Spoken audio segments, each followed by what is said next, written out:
Two friends, Alan Dale and Jerry Carew, who grew up just a few streets apart in St. John's East End, have been separated by Canada's geography for 3 decades. They came together virtually during the pandemic to chat about like-minded interests. Alan lives in PEI and Jerry in Newfoundland.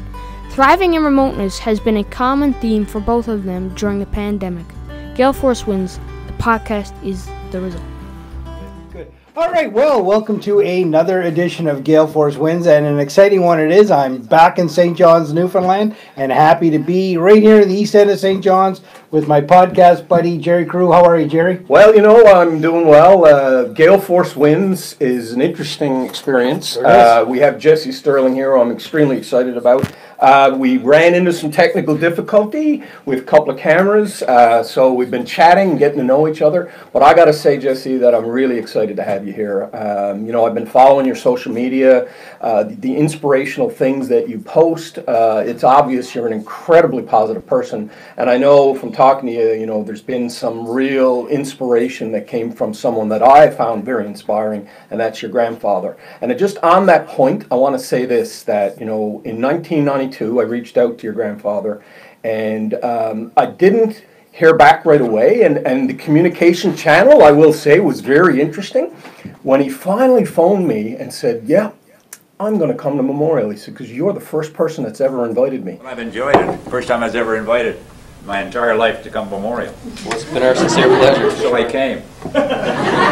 It was probably the most exciting thing that's ever happened to me. I was a student in the business school, 26 years of age, and your grandfather took the time to come to Memorial and speak. And I can tell you that in those meetings, there was, I organized a whole bunch of meetings. Might have got half the room for your grandfather's. Standing room only. It was the top floor of the business building. Like, it was blocked. It's great you arranged that speech, because a lot of people have told me that particular speech, whether they saw it in person or broadcast later on NTV, really impacted their life. Oh, wow. Well, I recorded it as well, and, you know, I've got clips up on YouTube that the challenge is when YouTube first started, you could only put up 15-minute clips. What I should do is revisit it and digitize it and put it all up as well. But, yeah, I mean, it was inspirational. Many of my business friends that were in that room tell me to this day they're motivated by what your grandfather did in that room. So, here we are. It's amazing to talk about something 30 years ago and have it still be relevant and inspirational today. So that's my goal during our next hours, to say a couple things that hopefully resonate with your listeners and your viewers out there and help them in their life's journey. Well, and you know what? That's what Gale Force Wins is all about. It's about telling people stories, and people will be inspired by them. And Jesse, there's no doubt in my mind that the things we're going to talk about here today will inspire people, and hopefully it'll be 30 years from now, there'll be a group of people sitting around saying, that was a great conversation those guys had. So without further ado, Jesse, why don't you go ahead and introduce yourself? Great. Well, I'm very happy to be here. I'm normally an interviewer. I'm best known for hosting and producing Jesse Stirling's Meetings with Remarkable People. So there's a little show that airs Sunday morning on NTV. But Newfoundland's basically seen me grow up on camera. My grandfather started NTV in 1955. My dad is the president and CEO. So the public has kind of always embraced me as a little kid running around on screen, to the Meetings with Santa Claus, to now hosting my own show. And then I also, my sister owns a magazine named Noblemen, so I'm senior editor of that. Love doing celebrity interviews and car reviews and food reviews. I signed a 3-book publishing deal with Breakwater Books, so I am working on a book about my grandfather's life, working on a documentary about his life, and I do all the national sales, marketing, and programming for Stirling Communications, so I'm busy. You're busy. And I have a 4-year-old daughter. You're a busy guy. Yeah. So where did you grow up? Like here in Newfoundland, or? Well, I consider myself a Newfoundlander. Okay. When I come here, Newfoundland is home for me. But I was born in California, which is a little dirty secret about me that gets out in Newfoundland. I always joke that they'll open every door for me, but maybe some people won't close it all the way behind me. And I'm like, you weren't born here, eh? You little mainlander. I knew it. I knew it from your accent. But I spent every summer of my youth here until actually moving here in grade 9. So I had junior high and high school in Newfoundland. and also all my 30s, ages 28 to 39. So super formative years of my life. But I've lived in varied places. I was born in San Francisco. I lived in an ashram in India for several years of my youth. Wickenburg, Arizona, by the beach in Malibu. We moved around a lot. I never got attached to a school, a neighborhood, a house, a set of friends, anything, all through my youth, because we were always moving around so much. Right. And tell me, and so we talked, you know, before we went on camera here about very similar to a military upbringing, people moving around. And we've had guests on our show that had grown up in military families, and they took a lot away from that experience of growing up in different places. It made them stronger in many ways. They were able to develop friendships quickly and stuff. Tell me about that whole movement around when you were young, that experience for you. It's a great question, because my wife has been in 2 houses in her life. She lived in her parents' house till she was 23, then she bought a house and has been there 27 years. Right. I had the opposite experience, as I mentioned, but I did find, I liked how you said the input from other people made them a little stronger feeling. I do feel like I have an advantage over most people, because I'm so used to being the new kid, Right. that if there's an event and everyone shows up to it, a conference, everyone shows up to it, everyone's the new kid, so to speak, I'm like, okay, I'm good at this. Yeah. And I specifically remember when I was on like my 4th kindergarten in 4 months or something, and I was sitting by myself eating lunch, and I realized unless I talk to kids, no one's going to come talk to me. And I think, believe it or not, by nature, I'm a pretty shy person, but I just learned how to be an extrovert and how to play that role if you want to make friends. And to end this thread of logic, starting college, I remember so clearly, again, everyone's new, everyone's the new kid.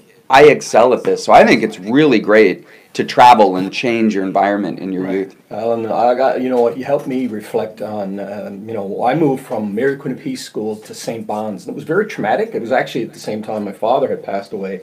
But in reflecting, there was a period of time I was a little bit mad at my mom for doing that. But you know what?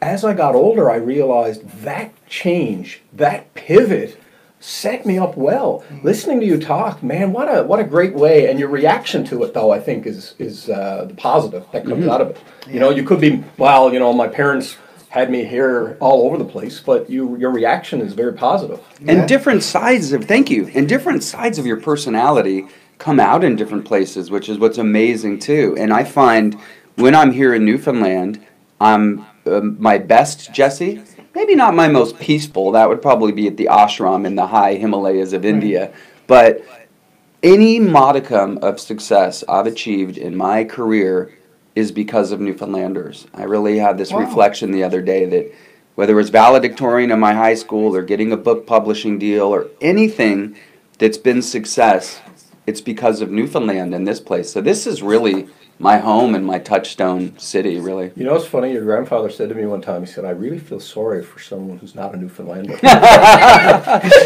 We got it all here. Yeah, we just do, the don't we? air when I was walking up to your house, and I miss that so much in LA, that gorgeous salt air. Yeah, it It's just funny because adds I was years sitting to your in a life. chair looking at you come in, and I'm like, he's left LA and now he's here, you know. And it's funny, I was golfing one time in Terra Nova, and I said to these 2 gentlemen, oh, you know, it's really cold. They're from Texas.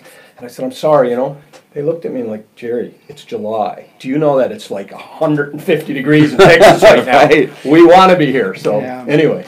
Jesse, that was a great way to describe kind of the resilience that you build up moving around. And the skills that you described are almost perfect for what you want in business development and those things, that ability to walk into a room and kind of, I don't want to say command it, but certainly not be afraid of it, a new situation. Yeah, work the room. My dad used to say I had the gift of gab. Exactly. I think that's great. I want to touch a little bit about your experience in India and what that meant to you, because that's a very different part of a journey. Not most people would have experienced that, certainly in North America. Tell us a little bit about that. Right. So, I mean, it was really an ashram. Yeah. And people think cult, shaved heads, robes, like it wasn't that extreme, which is probably why my parents liked it. Right. This particular teacher embraced modernity, any kind of technological innovation. TV was late coming to Kulu, India. But it was great, and it wasn't like a give you all my money kind of cult. It was really just a community of hippies, I can say that, in the late 60s, early 70s, that all wanted to be peaceful, try to create a little utopian vibe, and learn meditation and yoga through this one particular teacher. So if it was any feeling of a cult, it was like a goody two-shoes cult, where everyone was the nicest person ever. A lot of Canadians, but also Israelis and people from Northern Europe and people from South America, and like every person is a book to learn from. So talk about a fascinating community of 200 people. Through my teenage years, totally abandoned all of that. What do you do as a teenager? You rebel against your parents. So they were into all the hippie stuff, and I was the little... Remember that TV show, Family Ties, with Alex P. Keaton? Michael J. Fox played this very nerdy, straight-laced character. That was me. I wanted to just be the good son who got good grades and played sports and didn't like all this weird hippie stuff. Of course, entering into my 40s, completely rediscovered India, and I've been back literally 20 times, and sometimes for 3 or 4 months, before I was married, and now it's more like a week or two in terms of the duration of my visits. But it's a little tune-up, and it's a little memory of how to really live your best self, and that's when you're centered, you're peaceful, whole, harmonious, and have so much energy to give as your stress goes down to 0 and energy goes up to 100. Jesse, what you described there, peaceful, harmonious, and it seems the exact opposite of what life must be like in Los Angeles. I would suggest Los Angeles is the top of the ocean. The waves are turbulent. And what you just described to me is the very bottom where everything is peaceful and calm. Tell me, I mean, that's a heck of a juxtapose there. That is a very accurate assessment. And there's one thing I've learned as I've gotten older, that it's okay to admit the grass is always greener. I love my time in Newfoundland, but it's usually the weather. After a while, you're like, oh, I want a bit of sun. Then LA has this perfect weather, 330 days of sunshine a year. I always joke Newfoundland gets the other 35. But, you know, you think you got it all. But the people can be shallow, and the traffic and the rushy. And you hit such a good point. I wanted to talk about a metaphor of a yellow light. I had a guest on my show this week, a beautiful woman who had lost a leg in a workplace safety accident or incident by rushing, by not being mindful. This happened when she was like 20, so she's devoted half her life to talking about slowing down for the yellow lights of life. Well, what does that mean? In LA, I mean, literally a yellow light, you gun it. You make the left-hand turn. Traffic isn't going to move unless you blow through those yellow and red lights. But metaphorically speaking, there's a deeper wisdom that says, what are you rushing for? Right. And Newfoundland, to me, is that place where you slow down on the yellow light, and by slowing down, you make the human connections, you can check in with your own body, and you have a better time. Like, be here now. Our society puts so much emphasis on multitasking, but it's so wonderful to just fully embrace that present moment. Get me back to India for a second, Jesse, because I got to tell you, I can't really leave that just now, because I find that quite fascinating. So you say you've gone back many, many times for a tune-up. And do you go back to retweak your sense of peacefulness and stuff, or is it for business that you're going back? This is a great question, and I would like to point out you don't have to go to India to get a tune-up. Right. The wonderful thing about meditation is it's free, it's accessible to anyone. You can be a prisoner, or you can be sitting on a golden throne. The tenets remain the same. You sit comfortably, you close your eyes, and you feel the space. Any meditation teacher who tries to make it more complicated, yeah, it's nice to breathe deep, and there's different ways you can put your hands, but really, what you're doing is just chilling out your nervous system for a little bit. So you can do that anywhere. However, when you're going to an ashram with 200 like-minded people who are all in the same practice, they're all living like monks, like, I'll meditate 20 minutes in the morning, 20 minutes at night. There at the ashram, they turn into more like 2 hours in the morning, 2 hours at night, and doing some yoga in the middle of the day, and doing some hiking, and eating pure, super healthy vegetarian food.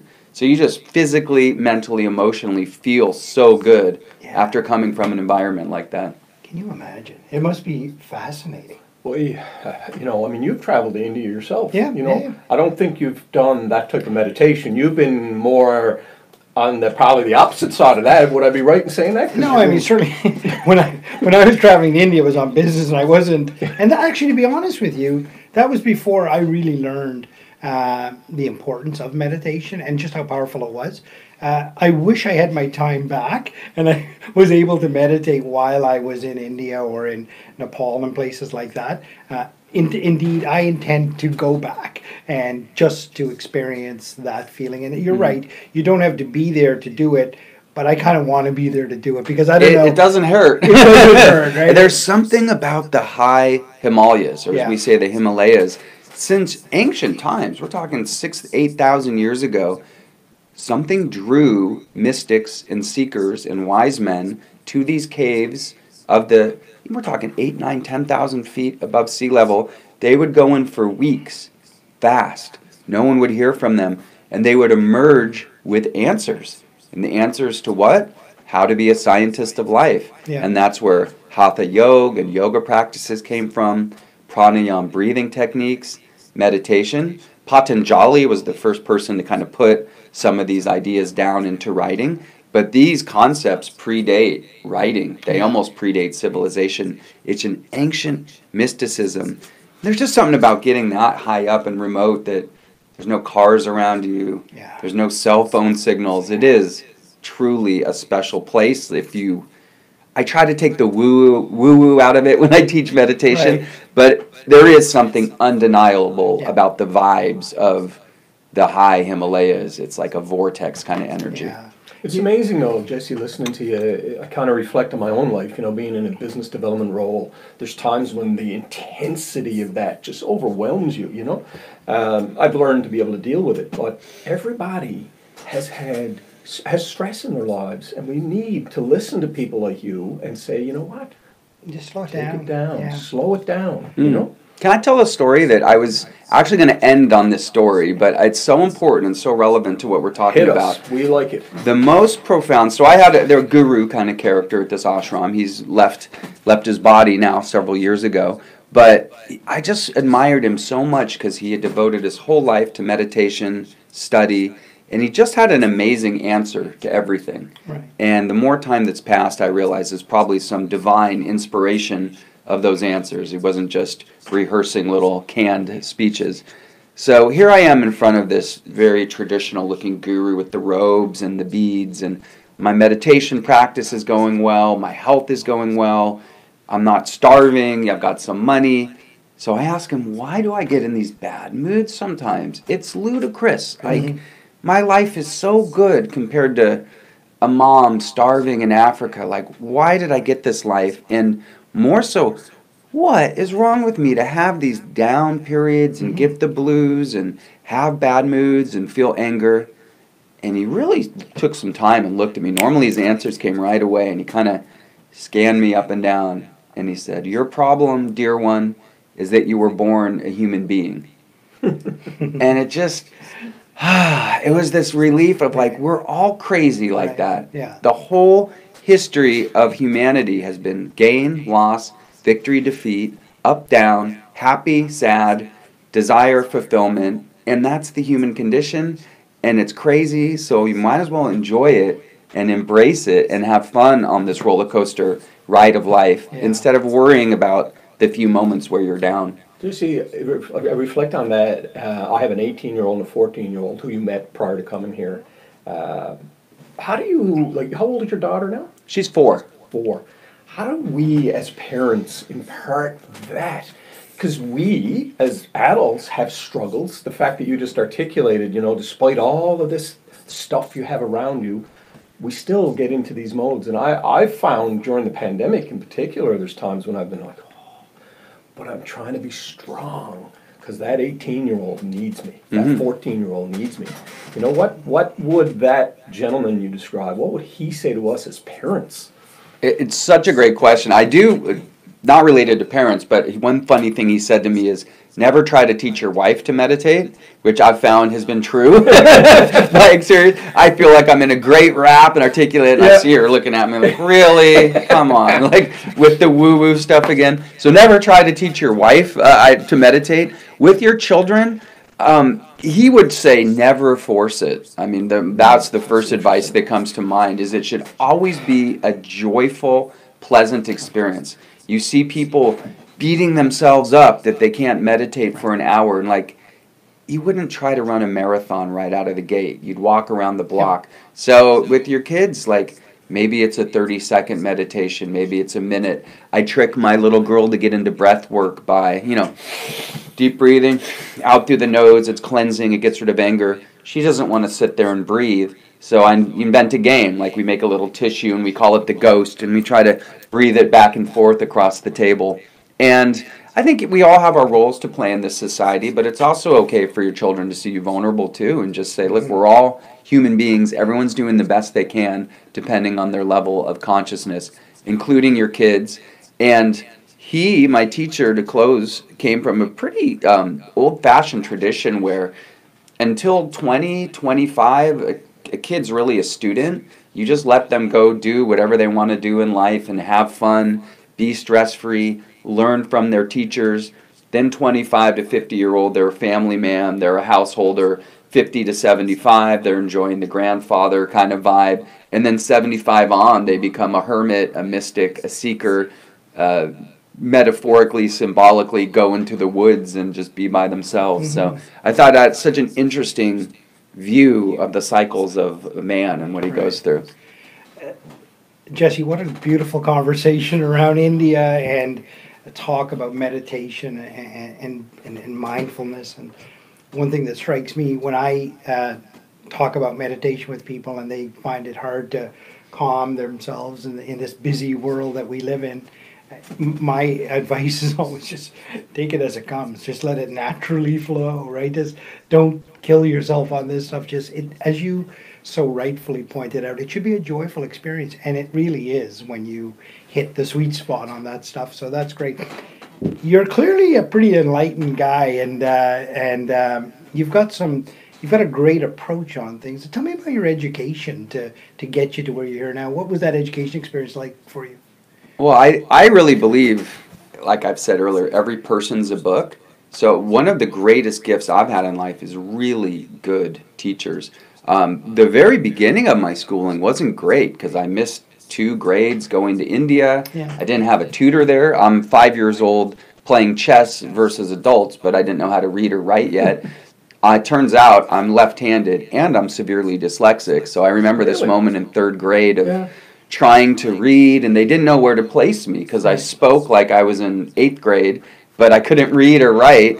And this one kind teacher said, try this. I remember she put a ruler on the book, and like all the letters were literally dancing around with my dyslexia, and just something about the ruler, I could go line by line.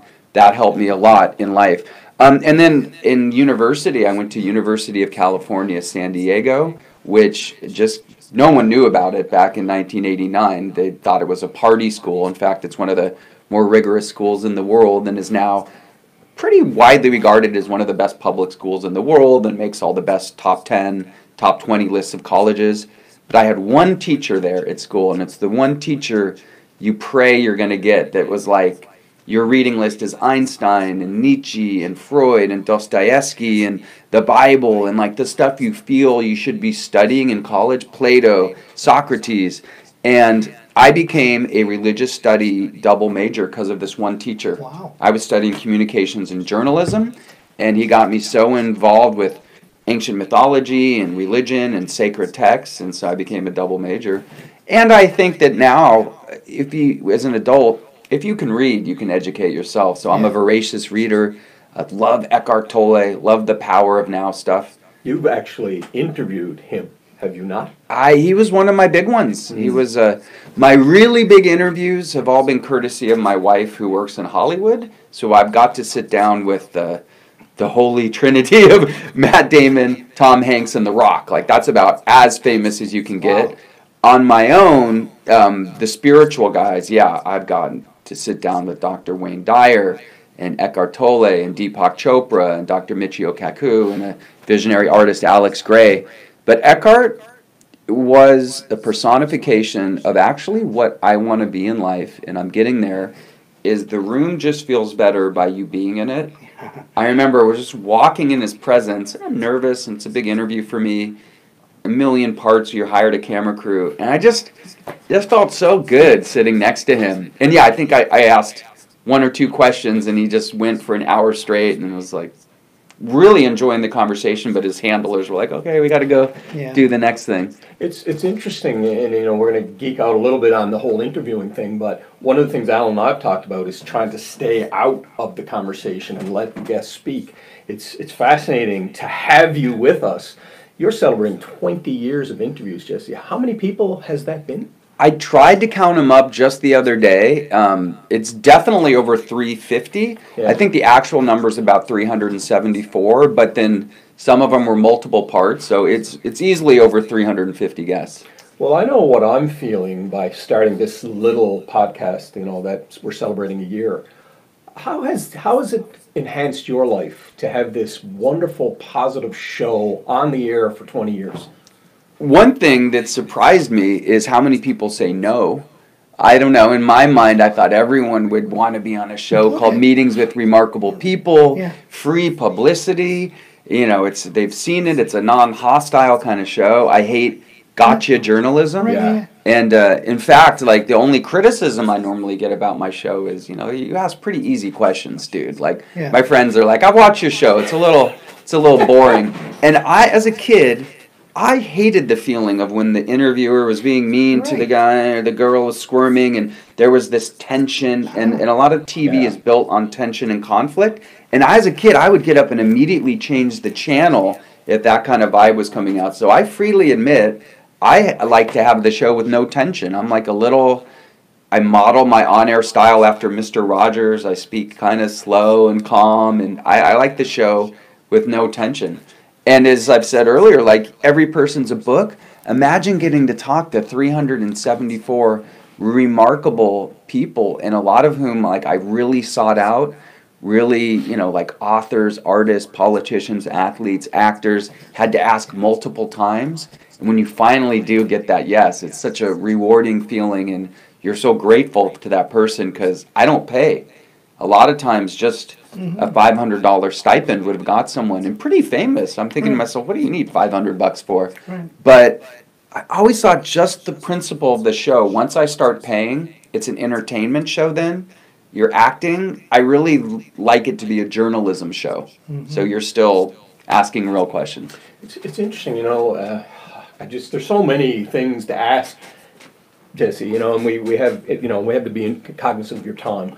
But, when you're preparing for someone like Matt Damon, for example, do you feel a little bit different? Because I will tell you, I was so excited about you only because of what, your family and your grandfather has meant in terms of inspiration.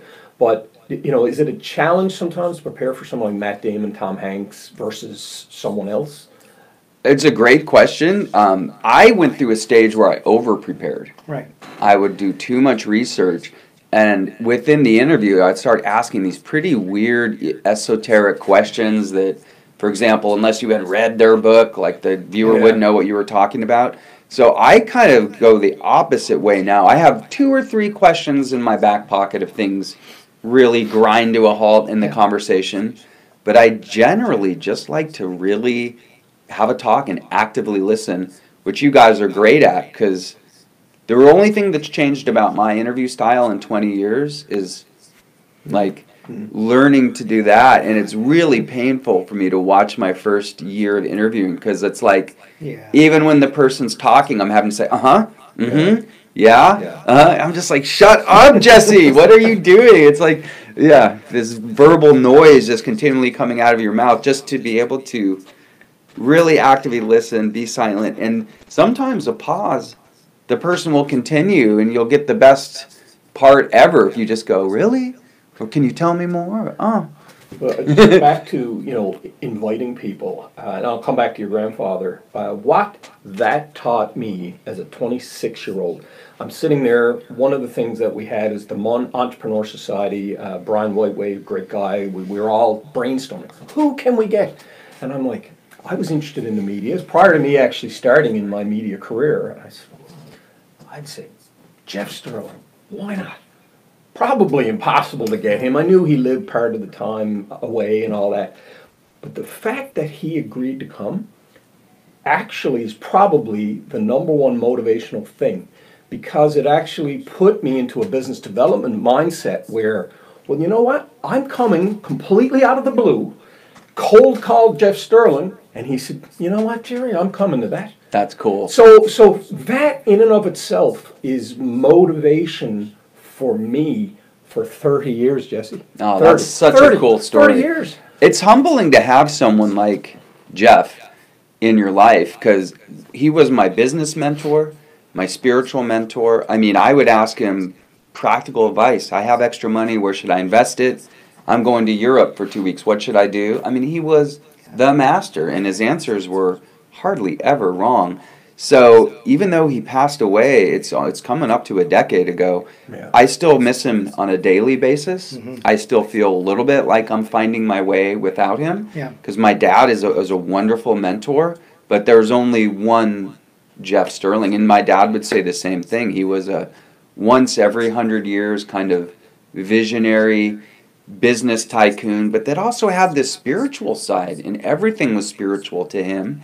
You don't see that often. And such a character. I mean, there's names like Maverick and Oddball thrown around, but he really was the awkward anticipation of the hippie movement. Do you think, and I reflected a lot on your grandfather, do you think he kind of put up that eccentric facade as a kind of a bit of a wall? No, not at all. Never? He was eccentric. A wild card. Like, I would work all day at NTV and then get to go hang out with him, and I never knew which Jeff was going to show up. Was it going to be the on-the-ball Hall of Fame warrior who would grill me about the rate card just to make sure I wasn't crap and that he had the right guy running sales for his organization? No grandson, grandfather vibe at all in those moments. Or other times he'd be the most loving, warm, supportive, encouraging. We'd watch a bit of sports on TV or something. Or he could be that spiritual guy where it took a total silent turn and we'd sit and meditate and just talk about very deep philosophical matters. He really was like the most amazing mind, the most amazing and unpredictable character. So not a facade at all. Totally unique guy. Well, I started working at The Telegram, which was a competitor to your organization.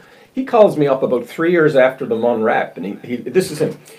Jerry, is this the Jerry, the great mind that I met at Memorial at the Mon Rap? And I'm like, who's this? This is Jeff Stirling. I'm like, how'd you get my number? You know, right. I want to meet with you, he said. So anyway, this was 12 midnight.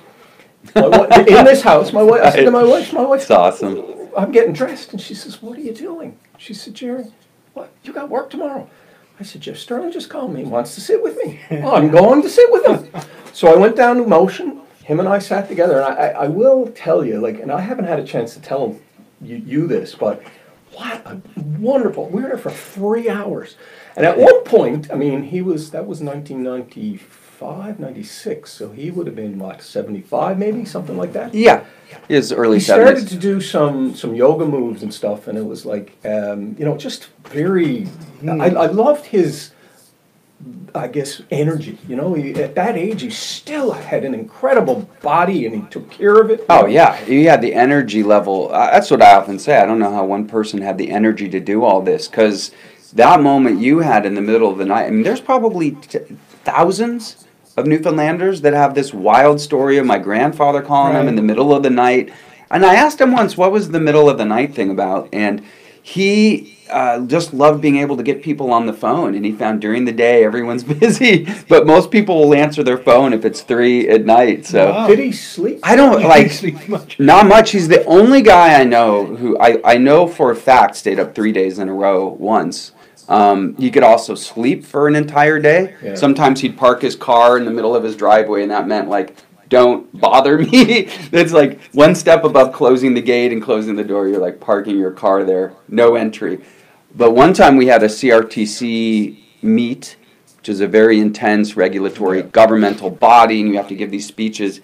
He had stayed up 3 days in a row beforehand and was just there giving it in the morning. And I thought, and this was when he was in his 80s, and I thought, this guy is inhuman. I don't know how he did it. You just reminded me of a story. So I'm at the CBS Chamber of Commerce, okay? And I believe your grandfather's being inducted into the Hall of Fame, or there's something around him, I can't remember, and he was there, I believe. But the former mayor of St. John's was speaking at this, John Murphy. He knew your great-grandfather, okay? So he tells a story, and it was hilarious, and I'm not going to do it justice. But basically, the story went that, yeah, you know, your great-grandfather, who owned a restaurant, I believe. That's right, Stirling Restaurant. Right, so he was extremely concerned about your grandfather, Jeff, because he was not motivated. He slept in. And I'm like, I was sitting there, and I'm glad I remembered to tell you this, because it was just... Anyway, of course, everyone in the room was roaring, right, you know? Yeah. But it kind of leads me to the thought that just because someone, you know, maybe a teenager, and anyone who's watching this, if your teenager, your son, your daughter is maybe not necessarily on track, that story tells me that, you know, that's just a phase. It's a moment in time. It's a journey we're on. Yeah. Well, was Einstein's quote is like, if we all judged a fish by how it could climb a tree. Exactly. Yeah, I mean, everyone has got their own strengths and their own weaknesses. And I guess he didn't like getting out of bed when he wasn't ready to get out of bed. And boy, when he would be out of bed, he would be on fire. I mean, so many stories from his youth I want to share. He figured out that if he went to church and just stayed for the message, that he could go and play ping pong for the other 45 minutes, because his dad would quiz him about what was the sermon about, but the rest of the church service would stay the same. Yeah. And his motivation to work so incredibly hard in the mid-40s there, 1946, launching the Sunday Herald, he didn't like washing dishes. He was like the bouncer of his dad's. He owned a little pub upstairs, which made all the money, and the restaurant basically broke even or lost money because it was around the time of World War II. Right. The economy was like a disaster. This is the only fine dining establishment in St. John's. So his dad worked 12 hours a day, 6 days a week. He said he never seen anyone work so hard in his life. His only motivation starting the newspaper, he said, I never want to set foot around a restaurant where I have to wash dishes or throw out drunk people. Right. I think that's also why he never was a big drinker in life. He was exposed as a teenager. He's a tall guy, he's a big guy, so he could be the bouncer. But all the drunk servicemen and the nasty side of what liquor can do to people. And yeah, that never was a temptation for him getting older. So many stories just came out there in the last 10 or 20 minutes. You mentioned there that you've been in a room and people have a presence, and you can feel their presence, and you interviewed, you talk about that, and there's no doubt about your granddad had that presence, and I'm going to go out on a limb here. I bet you can feel his presence even now. Oh, absolutely, and I feel it more when I'm in Newfoundland. Yeah, I mean, I'll dream about him. I never dream about him in California. So his essence is almost palpable here on the island for sure. I mean, the whole island went dark for 3 days when he died. Yeah. I love the story about Ron Hynes and how George Street went dark for the night that he passed. And I joked to myself, power went out for 3 days when Jeff Stirling died. Yeah. It was his last rant, I call it. Yeah. All the wind blew and all the power went down, and it was his last angry rant. But what a amazing character. And one of the lessons I'm just thinking about now, so I'll share it, that he taught me in life again and again. He really gravitated towards a quote from Thoreau. Most men lead lives of quiet desperation. So let's just say people. Most people lead lives of quiet desperation. Well, what does that mean? It's like we're just going through the motions. I have a job because I got to feed, put food on the table for my family, and I'm barely meeking out this existence that I never thought it would be like this. I always had other dreams. And he would love to get right down to the heart of the matter and say, well, where do you want to be? Where are you now? And you gotta have a plan. That was probably his number one rule of life. You gotta have a plan. Where do you want to be? What's your dream life? And have a 20-year plan, 10-year plan, 5-year plan, 1-year plan, a 6-month plan, a 3-month plan, a 1-week plan, and review your plan every week. Right. And he really lived by that. Okay, so this is a perfect conduit into the next part of this. Jesse, you clearly come from a very, very interesting and solid foundation. What are you doing in the moment? What are you involved in now? You too are a busy guy. Right. So tell me a little bit about that. Well, I love the media. And it seems right now all my projects have one thing in common: content creation. And a little light bulb went over my head in 2009 when I moved back to California from Newfoundland. I was spending 95% of my time selling airtime and going to Toronto and selling 30-second advertisements. And I realized everything is going to change in the next 20 or 30 years. The pipes which were delivered content, it's going to totally change. You see now kids watching it on their phones, kids watching it on their watches. But there's always going to be something people are watching. So I want to get on the content creation side of things, less on the selling advertising side of things. Now, fast forward to the present, I still do sell advertising, but there's always a part of our job that's why it's not called vacation, it's called a job. Asking strangers for money all day in Toronto, it's hard work. I pretend like I'm an actor when I'm doing it. How can I be the best salesperson on the planet? I put that hat on and try to get the money so we can stay in business. Sales is the life force of any organization. But what's keeping me going right now creatively and floating my boat is I'm writing stories for Nobleman magazine that my sister owns. And she was able to launch that publication through the name and fame of being on Real Housewives of Orange County. So Nobleman has tens of thousands of viewers, and I'm senior editor. And that gets to like what I liked doing most when I was a kid, writing stories. Okay. And now I get to write stories Jesse, and then do my show. That is an incredible magazine. Thank you. And it's how old now? 5 years? 6 years? 7? Well, what's cool is he's done a magazine for 12 years, but this one is 5 years old. He did a magazine called Beverly Hills Lifestyle at first, where I feel like he really got up to speed and learned all the ins and outs of publication, sold that to his partner at the time, and then launched what's even more focused about Nobleman is obviously the gender specific. So instead of just a luxury lifestyle magazine targeted towards men, and it's inspirational and aspirational, like not all of us are going to buy a $50,000 toilet, but it's funny to see what one looks like, right? Or a $10 million yacht or a $1 billion yacht. Yeah. And it's a kind of aspirational side of it too. But it's great. It's survived. It's thrived in an era where most publications are cutting back on quality and size. It's almost like a coffee table book. It's printed on really nice paper. Well, despite the fact I've run a little video business on the side for 30 years, I worked in print advertising for 30 years. To see, your sister and her husband create this magazine at a time, as you're saying, when everyone else is diminishing, is wonderful.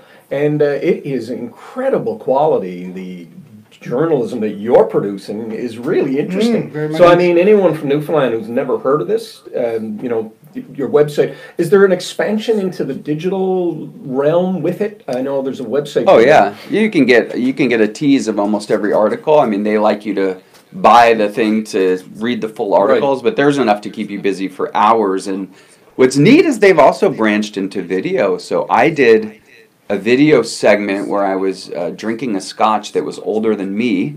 I got to taste test, like a 60-year-old scotch, and it went viral in like Ireland. And is that right? I had an owner of of various importing, exporting brands calling me. So it's a really cool age to be a journalist in, because your stuff can be shared all around the world, as you've experienced with your podcast. Yeah. Isn't that amazing, eh? How it really is. So, okay, you touched on your sister there. Any other siblings? I have a younger brother, Okay. He's in Scottsdale. Okay. Yeah. Wow, great. And so you've got the magazine, you're with NTV, you've got a young family? Got a young family. And I should mention I have Stirling Studios as well. Right. So in addition to the little show that I've hosted for NTV, I like to do short films, and I've always got a new one in the hopper. And I did a book based on my grandfather's, I did a short film based on my grandfather's book called In Search of a New Age. And I actually just put up a little website, insearchofanewaage.com. So it's the more mystical, philosophical side of Jeff, the hippie side. He gave me a copy of that book. And I told a guy who said, oh, I'd love to read that. And you know what? I loaned it to the person. And I cannot remember who I loaned it to, but I never got it back. Oh, no, because those are in very short supply. It was, your grandfather had notes in it and everything. And oh, wow. It kills me. Oh. I don't remember who I gave it to. Whoever's listening to this right now. Give it back. I want it. You got to give the book back. Alan, it's worth your while. So you created a website based on the principles of that book? Exactly. Okay. And I've been asked, it's funny, I get enough requests for it. We're considering republishing it. As a family. But I also am working on this book about my grandfather's life called Captain Newfoundland, the Jeff Stirling story. And he really was. It's a comic book character he created, but in a way he was Captain Newfoundland himself, well, this larger-than-life character. Again, I apologize for talking about your grandfather so much, but, it's just one more thing. When you put on things about him, I find it fascinating. And the people, my business associates, when they listen to him, and there's some videos of your grandfather speaking to various chambers of commerce. Mm-hmm. One in particular might have been, I think it was Placentia. My God, it was in the 70s. So relevant to what Newfoundland is going through right now. And if people would listen to that, I think we could probably get ourselves out of some of the quagmire that we're in, It is, thank you for looking at those videos and endorsing his views, but I find the same thing, that they're so right on and relevant, whether it was buying physical gold when it was $70 an ounce. Don't we wish we all could put our life savings into that? He did that, though, didn't he? He went on air Put it all in. and told people, mortgage your house. And you would not do this today. But that's what he used the airwaves to do, was to share his visions. He also was a huge believer in immigration. And I was looking at this speech from the 70s, early 70s, where he's saying, you get 1,000 families from South Africa and 1,000 families from Hong Kong, or even 100. You give them an acre of land and no taxes for 5 years. And he thought, you've got the political, geographic safety and beauty of Newfoundland. And there's 200 new businesses you've just started. And all those people, all those immigrants are going to employ people. And I thought, wow, that's crazy. It's 50 years later, and even those specific places are very relevant of people who would want to seek political asylum. JC, Alan and I talk a lot about this. We have little snippets of inspiration. The organization that your grandfather created, that you are now part of, when you think about the Newfoundland footage that you have, how many conversations are, including your grandfather, that haven't even ever made it to air? Do you have like hundreds of them, 50, 20? I'm just thinking about that because I could see a show where you talk about, you play a little bit and then talk a little bit about those ideas. I could see that being a fascinating show. What's really cool is my brother, the one in Scottsdale, Jeff Stirling Jr., is actually working on those shows right now. Not inserting a host, but just kind of repackaging those Jeff Stirling talks. We tend to run them overnight right now because he always loved he called it experimental late night programming. The product we put out, he called the tapestry, which I always thought was such a cool term that I never heard anywhere else. Every little spot, every little 5-second bit on NTV was part of the overall tapestry you're putting out. And a big part of that was getting a little weird sometimes overnight and doing his multi-layered. He loved Pink Floyd's The Wall. There was a couple of go-tos he had. The funniest one, he was interviewing Joey Smallwood, and I went to Joey's funeral, by the way. I just found him fascinating. But Joey was talking about himself, and whatever your grandfather did, as Joey talked about himself, he edited. He would make the video get bigger and bigger and bigger. It was hilarious. And at the end, Joey's head took up the whole TV. Right? I'm like, that is brilliant. Right? But it's such a fun time to be in broadcasting because, it's almost hard to get my head around the fact that when I was a freshman in college in 1989, you had a pretty big video camera still. Yeah. You had a tape. You had to do tape-to-tape editing. And I was the only one at my college that could do this. They were very cost prohibitive. No one had a tape-to-tape editor, but I would go back in the summers, edit our home movies, put some music. I grew up with it. Now it's this really cool time that every 14-year-old has a phone, can film something, can edit, can be a journalist. And what that's done, enabled us to do with NTV's archives, I mean, we probably would have gone out of business if we tried to put them all on beta tape back in the day. Very expensive stock, because we have tens of thousands of hours. It's a whole basement. It's a huge basement. It's also film stock that was deteriorating. It's, God forbid, if there was a fire, the first thing that would happen is all the water would go down, it would flood. So with the advent of digital storage, we have now been able to digitize the entire NTV archives. You got it all done. It's been a 12-year process. We had a gentleman, Mr. Jim Furlong, who's like the Newfoundland historian in terms of in terms of our visual footage, meticulously go through every bit of footage, take notes. So we now have a database at NTV. You can type in Joey Smallwood 1956, and all the speeches from that, or Joey Smallwood Botwood, and all the times there would show up. So it's pretty cool. It's a dream we had for decades, and we're finally there. And that was my dad's vision to make that happen. Well, that's a gift to Newfoundland right there. I joke that sometimes I think that's worth more than our actual television license. Right. Worth more than the property, the building, the equipment, is those priceless intellectual archives. Content is so important, is it? Content is king. Content is king. So you describe a great foundation. You're a busy guy doing lots of great things. What's over the horizon for you? What's next? I think I really want to stay course. Being a dad is my number one priority. Right. Being a great husband, being a great son.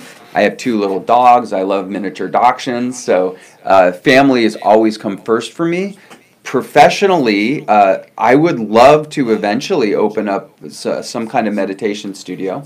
Okay. If money was no object, and what I really think is the best and highest use of my time is I love teaching inner peace, wellness, peace of mind. It's the one thing, even all these rich folks in Beverly Hills, you know what they don't have enough? Enough. They always want more. You can never have enough. So you can't buy peace of mind. It's something you have to practice. And I've been so lucky to have been gifted the tools of at least what's worked for me to really be able to daily do my meditations, do my breathing, and be here now, not try to always multitask. And that would be a successful life for me. Where would you do that? Newfoundland's my spot. I've been trying to move my family here. This was a tough year to plan anything, as we know. Mm-hmm. I'll get it. We'll let it ring. Okay. But it was a very tough year to plan anything. The coronavirus times, we've all had to be really dexterous and deft and pivot to digital. And it's not the time to open a yoga meditation studio, but one day I would love to do it. Or maybe it is the time. Yeah, maybe. Maybe it is the time to do just that, because I think the world holistically needs more of that.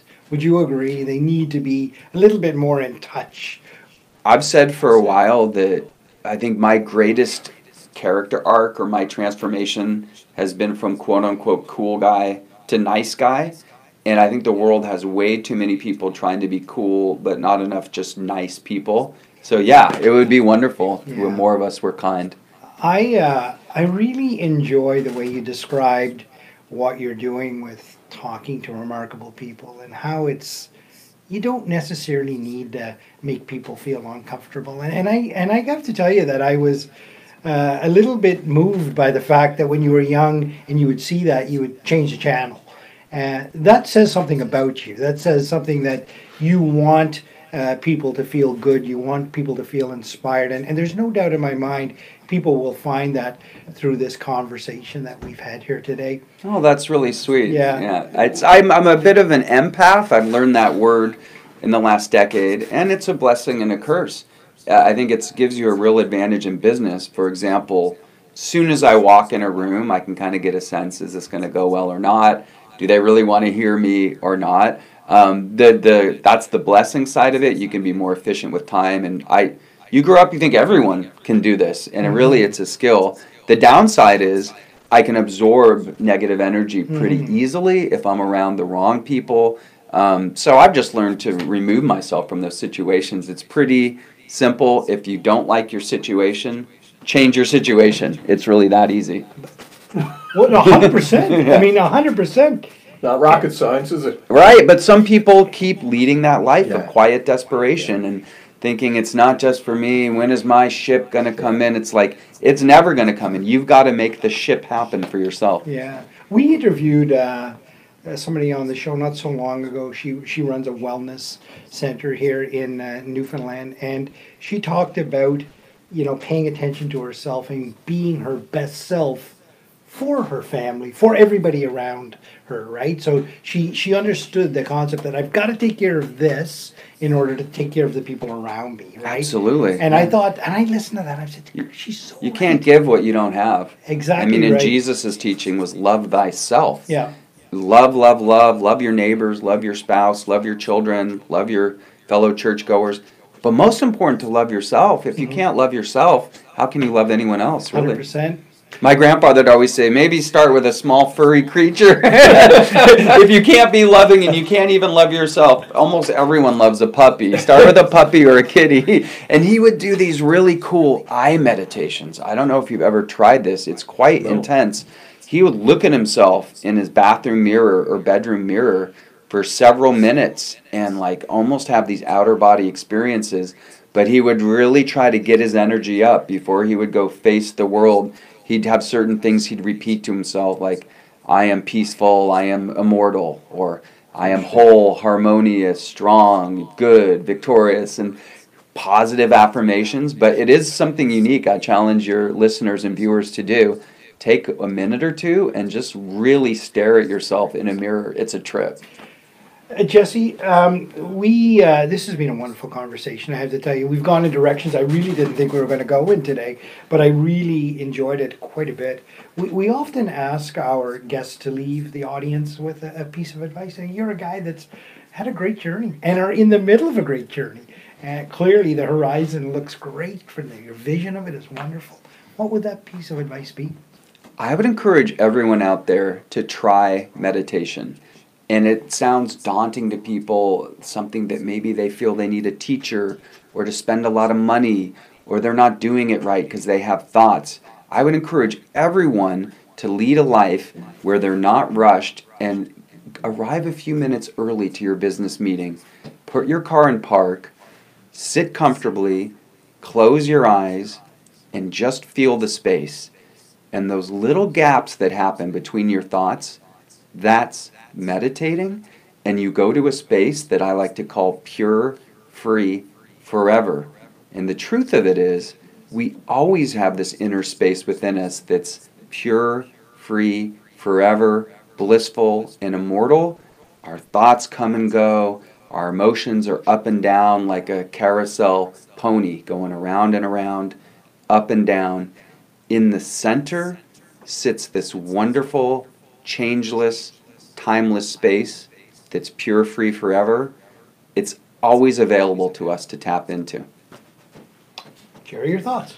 Well, I got a lot of thoughts, but I want to say thank you right off the bat. But I will tell you, there's a gentleman who introduced your grandfather at the Monrap. His name is Brian Whiteway. I actually banged into him last night at the Fish Exchange, but he sent me a few questions, and I don't normally do this, but one I'm going to ask. He said, "What are you most proud of as it relates to the Stirling organization? What is it that you're most proud of?" Oh, that's a great question. I'd like to see his other questions too. I guess proud of. One side of me wanted to jump right into the accomplishments. Like, my grandfather invented 24-hour TV. Yeah. That's crazy. Our TVs used to go off. We remember the national anthem. Yeah. Static. Someone had the vision He's to say, the first one in the world. here in Newfoundland. I mean, of all the places. Like, it's amazing. And on the radio station side, he was the first one to play the whole album and do long format songs and like very avant-garde on the radio as well. But I think the more important, besides the accomplishment, the more important paradigm is to always give back to the community. And that's what I was taught from an early age. If you take on everybody and everyone is your enemy, then soon it's an island. You're going to be surrounded and have a bunch of enemies. If you give back to everyone, if you always are looking for the angle of how can I best serve? We're a public service. How can I serve? How can I give back? Maybe that's time, attention. Sometimes it's money.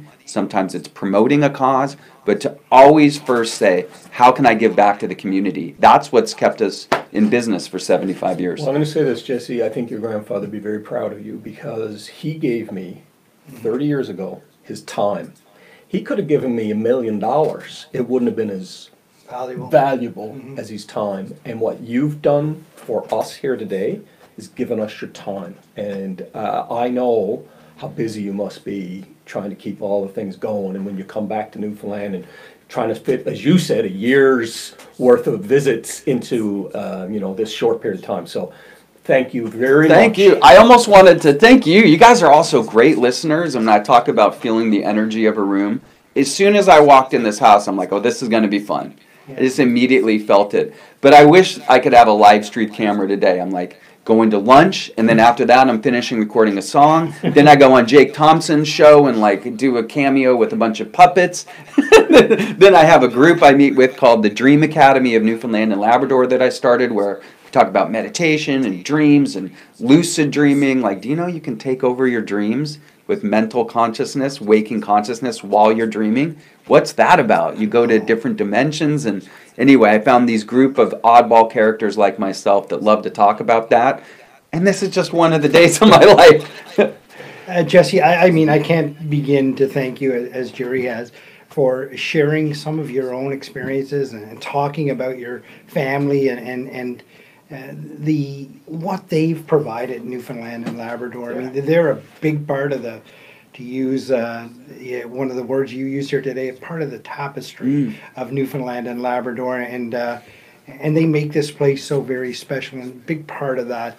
But I really enjoyed your conversation around teachers that stood out to you and experiences that stood out to you, and those things are really impactful. And one thing you mentioned, and we talked about it in depth there, was that how sometimes you walk in the room and there's a presence and you can feel the energy. That's here now, and that's coming from you. There's no doubt about it. So I know our guests are going to find inspiration. Oh, that's great. And I always like to leave the podcast with my own piece of advice as well. And really, quite sincerely, the world needs more Jesse Stirling. So thank you very much. You're too kind. When I think of my heaven, I think about just jumping on a trampoline with my little girl, 4 years old, Olivia, or doing artwork. And we've used that word presence. And that even a 4-year-old knows if you're looking at your phone on the side, if you'd rather be somewhere else. Our society values multitasking so much. It's kind of a, don't just sit there, do something. And I'm challenging your listeners to don't just do something, sit there. Just try to sit there like I gave a TED Talk, 2 eyelids, 2 lungs, 2 minutes. Breathe deep, close your eyes for 2 minutes. You are going to feel so great. Like, what do we do with our technology when it doesn't work? We close it, we turn it back on.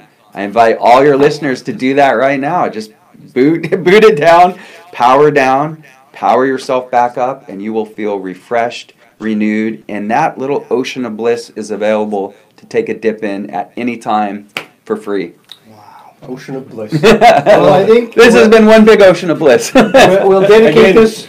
I loved it. We'll Thanks, dedicate guys. this podcast to Olivia. Oh, I appreciate that. Yeah. Olivia Margaret Stirling, love you, girl. There you go. All right. In 1992, the Mun Entrepreneur Society, the precursor to Enactus Memorial, invited Jeffrey W. Stirling, founder of Newfoundland Broadcasting Company Limited, to speak. His ideas about Newfoundland and Labrador's economic future are still relevant today. Take a look at this short excerpt.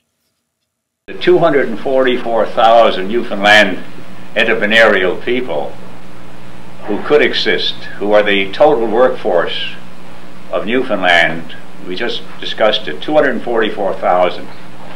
Well, 2 men who started Amway hired 250,000.